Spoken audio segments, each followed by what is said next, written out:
matter what I do, I can't convince you to just believe this.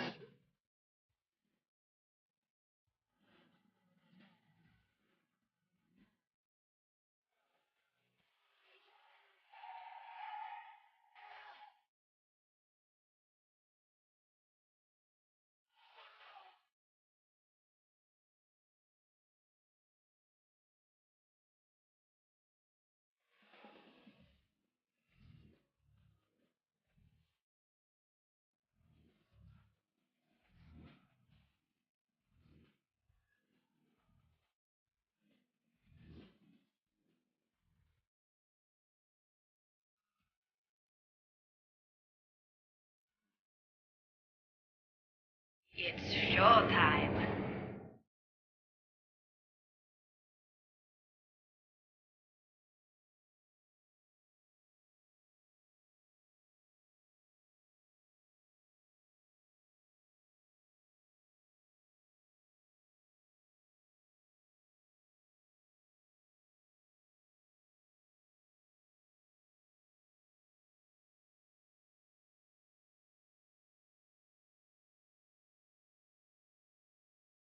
Excited to see this conclusion, what could be a conclusion. Obviously, Machine, he works for Twitch right now. He still plays and even streams a lot, but Cryoc is just a monster. He's been the best performing member of media stats wise, or of Red stats wise. And so I really do want to see what he can bring here. Machine, sometimes he gets a little bit stressed when the game gets a little crazy. So I'm hoping that he can hold it together and keep media in this series. Yep, now let's. I was muted there at the start. Now I know Rapid heard everything I said, but Oh, basically not too important. I didn't whoops. really say too much, it's my fault. But either way, let's move on and introduce our players for this set. As I do that, I'm on completely the wrong thing to change, but here we go. Let's move on over to the overlay, and let's have a look at who we've got in our third game. Now, of course, this is going to be match point for Red. If they do win this, they will win the series and secure their top spot at the top of Group A in round 2. But standing in their way is the one, the only Machine fighting for media. Now, he is 1 for 3. 2 of his losses were very quick games against Terra. So he's pretty much 1 for 1 if you don't count those. But still, he is currently... I don't know why that isn't updating properly, but he's actually 0-2, I believe, against Terran right now. But still, his opponent, fighting for Red, gonna be looking to take the series home for them. Currently 3 for 0, not only in this round, but against Zerg is Cryoc. Now, Cryoc did a very good job last round as well. 2 for 2 for his team, moving strides ahead this season as well, or this round as well. He is looking to be a very strong player in the in this round. Absolutely. Sorry, I thought you were done talking there. I really do want to see Cryoc play here. Honestly, I'm glad that your format allows for the fourth game to be played. I would love to see Nyoken play Cryoc. That would be dope. But we do get a chance to see Machine here. TVZ, you know, I hear the complaints about Tasagi most in this matchup, but it actually has been going both ways. And I want to see what it looks like here between these two players, because the Machine does not play necessarily the super stock standard style either. So I don't know what to expect other than maybe favoring Cryoc a little bit just due to the stats. Yeah, now as you were saying, like Machine kind of just coming back for this media revival, pretty much. He has been streaming a lot recently. He's putting a lot of time into practicing again. And he's one of the players that really wants to look towards winning more tournaments and things. So really interested to see how he's going to do here, as they are going to move on to one of the more standard maps in the map pool. Not in the ladder, of course, but it should be. It is New Sniper Ridge. Now, New Sniper Ridge in the Clash Pachar and Shinhan Tank Pro League so far has actually been Zerg favoured. Zerg actually up 3 for 1 on this map against Terran. But of course, Cryoc, a very strong Terran player. Machine, a strong Zerg player to counteract him as well. Very standard map, 12, 6, 3 and 9 o'clock gas bases. Gas naturals, nothing too crazy there. There are the high ground pods outside of the natural that can make stuff like Lurker contains, especially in PvZ, a little bit obnoxious, but still, in TvZ, a very, very good map. Nothing too favourable for either race even, and it should be fun to see this here in the third game of the series. Let's head on over to said game, and let's get started.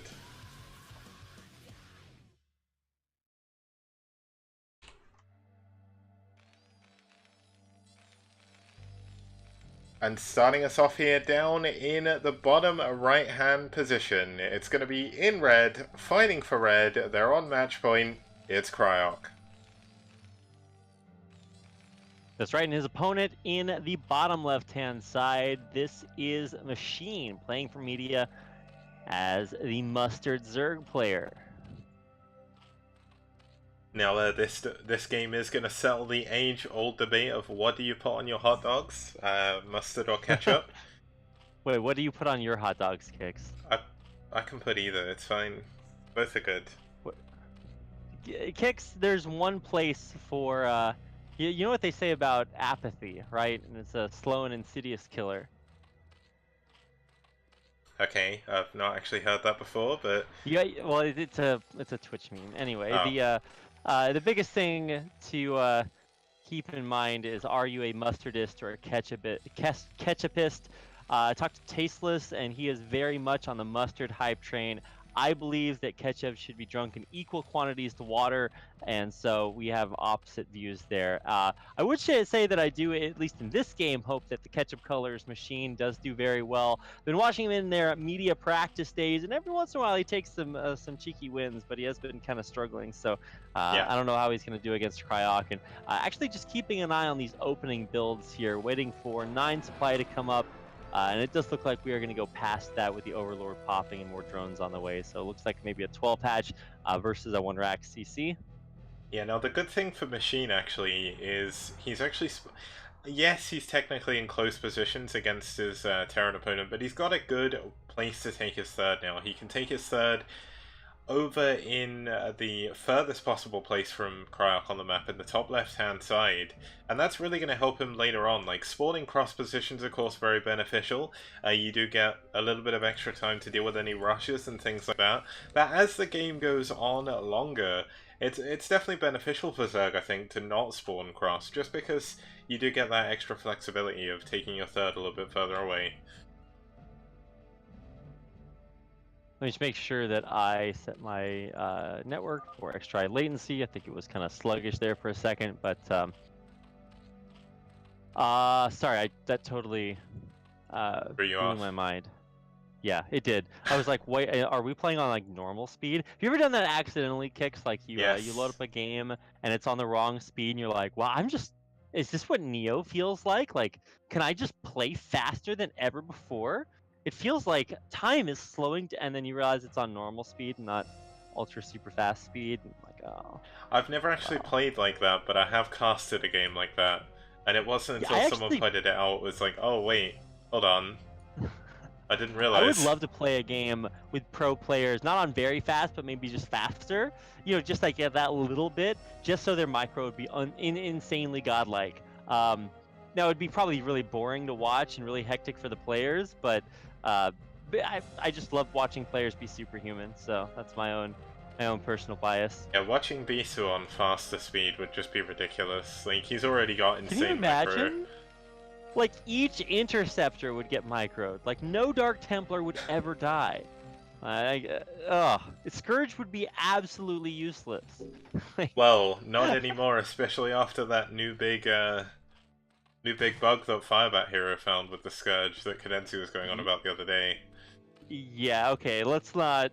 oh my goodness. I can't believe that we're still finding stuff like that in the current era. And I'm really happy that that didn't exist, so we actually do have a vast history of that not impacting matches. Yeah, I mean, this one, just in case you haven't heard of it, maybe could come in here. I guess it'd be more likely if Cadency was playing. But basically, it's like if you shift right-click a Scourge, like a single Scourge somewhere twice, it keeps its acceleration when it moves off for the first time, so it doesn't have to speed up. So they they respond quicker to everything that goes on. But Cryoc, gonna see the lair coming up. That's a huge, huge moment in this game for him. He does know there's 3 hatcheries as well, and he does know there's already a sunken up. So looks like Cryoc is doing a very, very standard build, going for that +1 5 racks. We'll be seeing that academy coming up very shortly as well. Yeah, I would expect to see many barracks be built kicks. I always expect like the 5 racks because that is just like, you know, the dirty version. You can go to just like 4 and you know, tech a little bit faster, but obviously it is just about getting a ton of bio. But you also have to make sure that you're safe and sound back at home, right? Getting this bunker up, the turret timing, of course, will be very important so he doesn't get caught off guard by anything. Lair just now popping. And where's the spire? There it is. And oh, okay, so he's actually built it there. I was trying to find it. I was trying to be really clever with the observing, and then click exactly where he built it. And I was like, oh, I can't find the spire. This makes me look silly. But either way, we've got that wall coming up for Cryoc back at home. Now, he did scout the lair, did count the 3 hatches, so he should at least have a very strong inkling that this is going to be a 3 hatch muter build. I've been casting too many ZVPs recently, but adding on those extra 2 barracks as well. Just looking to build up his bio count as soon as possible. Yeah, gonna be chugging him out. Now, one thing that I actually learned from watching a lot of pros play, or Coach Cadenzi, is that a big lesson that Effort was really hammering home is that it's okay to overmake sunkens. Obviously, at the top tier of pro play, cutting sunkens and bunkers and turrets and all this other stuff is a nice way to sort of get an extra edge. But these are not the bestest players in the world, and they would both tell you that. And so when you're playing at this level, you just need to not die. The game needs to just go on for a little bit longer. And a lot of times against +1 5 racks, like, you really just need a lot of sunkens. So there can really never be too many in most situations. Yeah, no, we're actually going to have that 4 racks build you were talking about from Cryoc here. A Machine yeah, there it is going for a very, very quick 3rd base. He hit that drone at the top left corner, and there's going to be very little Cryoc can actually do about that. Going back to what I said early on, it's very, very far away from Cryoc's base, so he is likely not going to be able to get there for a while, and these muteless are going to do what they can to try and pin Cryoc back in his base. Yeah, first 9 mutas and a control group of 10 without Overlord coming through. There's a couple, actually, wow, all 3, yeah, just 3 turrets in the mineral line of the natural, so he really is going to have to commit. And there's already a couple of Stim Marines there, so realistically losing a muta that early after getting almost no damage is it looks really like he's going for the medics. Losing another muta. Yeah, great target firing by Cryoc, though. And Cryoc's turret timing has been stellar. He finished those turrets just as the muteless got into his base. Oh no, this is really starting to look tragic. Every time you go for mutas of any variety, whether it's 2 hatch, super aggressive, 3 hatch, 5 hatch, like, you know, way huge double control group mutas, whatever you do, like, you know that your opponent is going to, if they're a good player, just build up a whole lot of stuff that stops it, whether it's bio balls or huge turret lines, and you have to be able to micro against that. And Machine has not really been able to do that this game. Yeah, now Machine is going to have to build some more Sunkens, I think, if he wants to hold here. He's only got 3, possibly faltering to the thing Effort mentioned to get into of not building up Sunkens. But here we go. Cryoc scanning ahead. Machine obviously going to have Lurkers very shortly as well. Will help him try and hold this, but Machine kind of unsure what to do with his muteless here. He's trying to catch some reinforcements, doesn't quite find any. But here we go. It looks like Cryoc has scanned the top left base, and the Lurkers are not going to be blocking the ramp in time, I don't think. I don't think so. They're not actually even on the ramp. What? Yeah, why he's would built you them a little bit further back. There? I'm not too sure, but here we go. Cryoc coming in. He's going to get in on top of the Lurkers before they can even burrow, and that's a huge, huge moment in the game as Cryoc is going to find this hidden 3rd base, a very quick 3rd base here by Machine as well, and really set Machine back in this game. Wow, yeah, that gets taken down, the base gets taken down. Realistically, unless you can wipe out this bio and regain map control, uh, this is just a huge moment for Cryoc. Mutas, Oh, this Lurkers, could be a big and the moment though. Lings Is coming Cryoc gonna across. scan on this ramp? It looks like Machine is actually gonna trap this bio in. And this is gonna be very, very annoying for Cryoc. Like, Cryoc does need this Bioforce. He's got a lot of units back at home. But it's really... Oh, Machine may have actually just burrowed a little bit too far over. This is a heartbreaker right there. All this bio is just gonna get straight out. Oh! Oh my god, he scans. He knows it's there. Wow, the spine's also not targeted in the best locations, so yes, some bio does go down, but realistically, that is almost the entirety of Machine's army.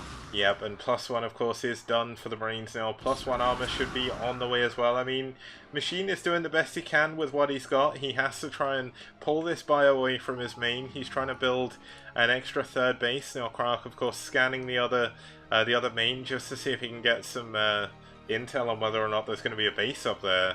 But unfortunately for him, there isn't. Machine is going to take this close third.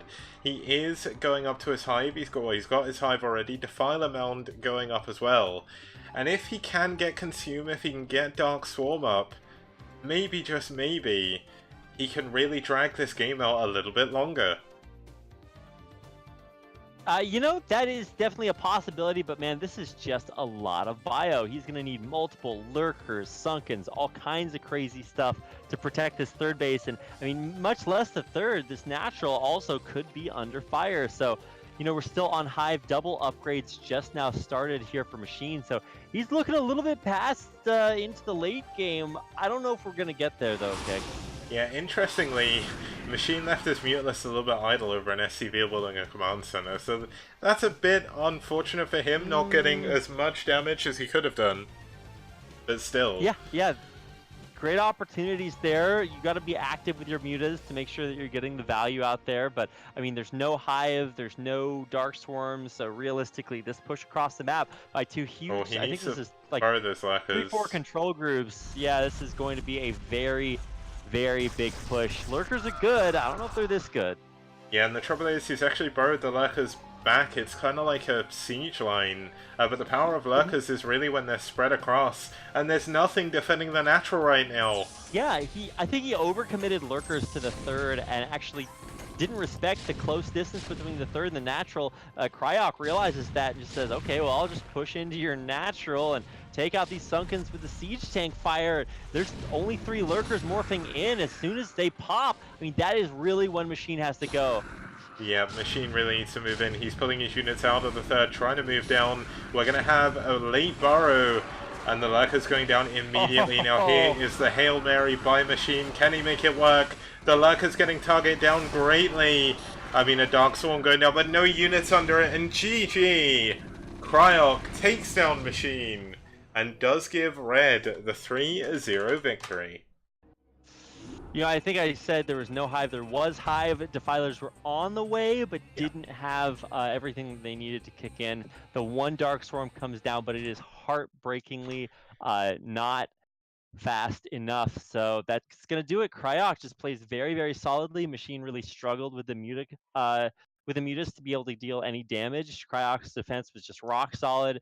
His aggression to kill the third base was great, and then he comes back, goes towards the third, realizes it's probably easier to brush the natural, and does it. So yep, great moves by Cryoc. I'm really showing how to use scans as well in that game. He did scan the right places at the right time, knew where the Zerg was the most weak, and that is exactly where he struck. So great game by Cryoc. And now, as you full well know, there is going to be a 4th set as well, so we're going to get that set up now. And we'll be back to see if Media can claim a little bit more pride, or are Red going to